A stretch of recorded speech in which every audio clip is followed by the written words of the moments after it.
उज्जैन नगर पालिका निगम का 2023-24 बजट के पूर्व आज महापौर मुकेश टटवाल द्वारा 5 सत्रों में शहर विकास और बजट को लेकर परिचर्चा का आयोजन किया गया, जहां वरिष्ठ राजनेताओं, कांग्रेस भाजपा पार्टी सहित शिक्षाविद, अर्थशास्त्री, उद्योगपति, सीए, अभिभाषक एवं डॉक्टर्स सहित पत्रकारों से शहर विकास सहित बजट पर उनके सुझाव लिए गए और निगम की आय कैसे बढ़े इस पर भी चर्चा की गई।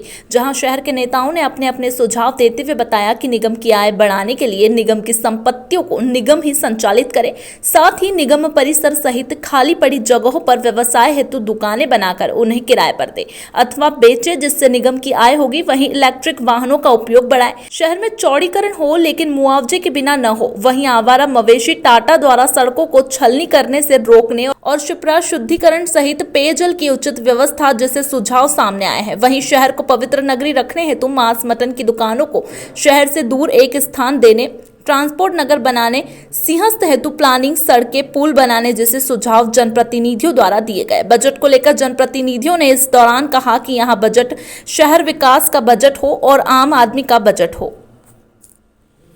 हम सबका शहर है और उज्जैन के विकास को लेकर के और नगर पालिका निगम जो अपना बजट बनाने वाली है उसको लेकर के हमने 5 सत्रों में आज अलग अलग प्रकार की चर्चाओं का कार्यक्रम आयोजित किया है। इससे पहले सत्र में हमारे सारे गणमान्य लोग आए थे, सभी ने अपने महत्वपूर्ण सुझाव दिए और निश्चित रूप से इन सब के सुझावों को अमल में लाते हुए हमारे उज्जैन नगर पालिका निगम का बजट ही बनेगा और आगामी 5 वर्षों में उज्जैन का विकास भी इसी योजना के आधार पर होगा। एक बाउंड लाने की बात की जा रही है, जो बाउंड लाया जा रहा है, किस प्रकार का बाउंड आएगा? ये नगर पालिका निगम उज्जैन का एक बाउंड आएगा हमारा, उसको हम बहुत जल्दी इसको लॉन्च करने वाले हैं। उसमें क्या रहेगा, क्या सिस्टम रहेगा उसका? इसकी डिटेल जानकारी आपको सब प्राप्त हो जाएगी अभी, कोई प्रोसेस में, इसलिए भी बताना ठीक नहीं है। नगर विकास और उज्जैन नगर पालिका निगम की आय बढ़े।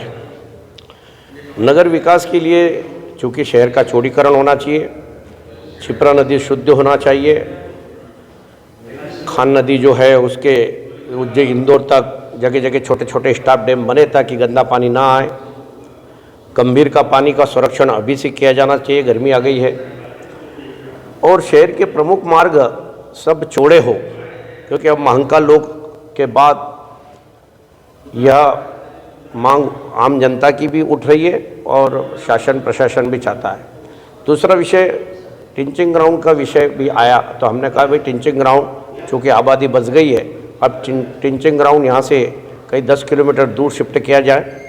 और सिंहस्थ का विषय आया कि सिंहस्थ के लोगों को हटाने का विषय, मैंने 2016 उसमें क्या होता है, 2016 और 2023 में कोई अंतर नहीं है, इसलिए चाहे वो 300 मकान हो, 400 मकान हो, किसी को भी नहीं हटाया जाना चाहिए। चर्चा का जो अच्छा आयोजन नगर निगम ने किया है उसमें सभी राजनीतिक दलों के सब लोगों ने सहभागिता की है। इसको इन्होंने 2 हिस्सों में रखा है। पहले तो नगर निगम की आय कैसे बढ़े उस पर सुझाव दिए हैं। तो मेरे भी सुझाव है, जैसे कार्तिक मेला ग्राउंड है उसका व्यावसायिक उपयोग होना चाहिए।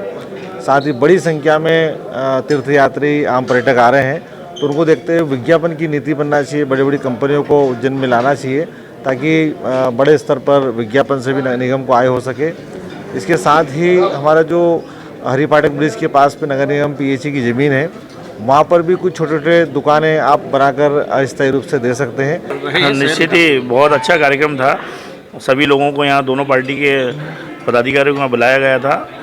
मैंने अपने सुझावों में टाटा की सीवरेज लाइन के बारे में बताया कि शहर को अगर सुंदर देखना है, शहर को स्वच्छ रखना है, तो ये टाटा कंपनी वाले जो अभी तक काम कर रहे हैं उनकी समय सीमा ख़त्म हो चुकी है।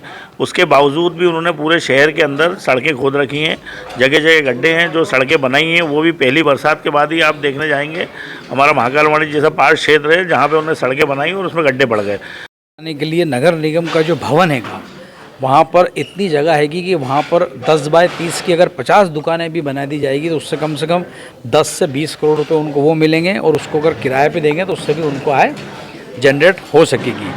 दूसरा हमने सुझाव दिया था कि हमेशा बात होती है कि इंदौर फर्स्ट नंबर पे आया, उज्जैन क्यों नहीं आया। बीच सिटी में अगर कचरे का ढेर लगा रहेगा, टेंचिंग ग्राउंड इंदौर में भी सिटी में नहीं है। नगर निगम का बजट जो आने वाला है उसके संबंध में आदरणीय महापौर जी ने एक अच्छा प्रयास किया, अच्छी पहल की है और नगर का विकास कैसे हो, दोनों दलों के नेताओं को, वरिष्ठ लोगों को बुलाया और विभिन्न क्षेत्र के, शहर के अलग अलग वर्ग के लोगों के साथ भी बात करेंगे। वो निश्चित अच्छी पहल है।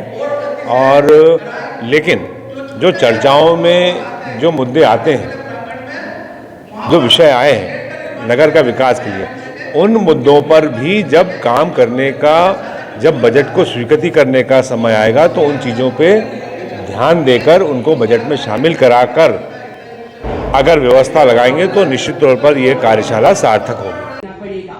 महापौर महोदय, आपकी वो हाथ से लिखी हुई चिट्ठी जो चुनाव में आई थी कि 54 वार्डों में आप सहायता केंद्र खोलेंगे, उसे बजट में शामिल किया जाए। आपकी वो चिट्ठी जहां पर प्लास्टिक मुक्त शहर बनाने के लिए बर्तन बैंक खोले जाएंगे, उसे बजट में शामिल किया जाए। आपकी वो चिट्ठी जहां पर ट्रैफिक सुविधा सुधारी जाएगी, उसे बजट में शामिल किया जाए।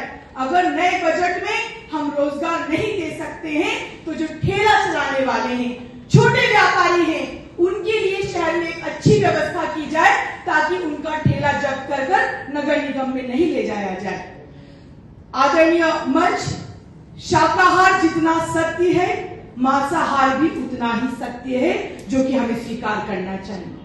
हम दुकानें बंद करवा देते हैं, लेकिन उज्जैन की स्मार्ट नगरी में एक स्थान को निश्चित कर हमें देना चाहिए ताकि उसका क्रय विक्रय जो है वो एक सुनिश्चित स्थान पर सुचारू रूप से, बगैर किसी को बेरोजगार करे, बगैर किसी की खाने की आजादी छीने बिना उस स्थान को हम वहां पर कर सकते।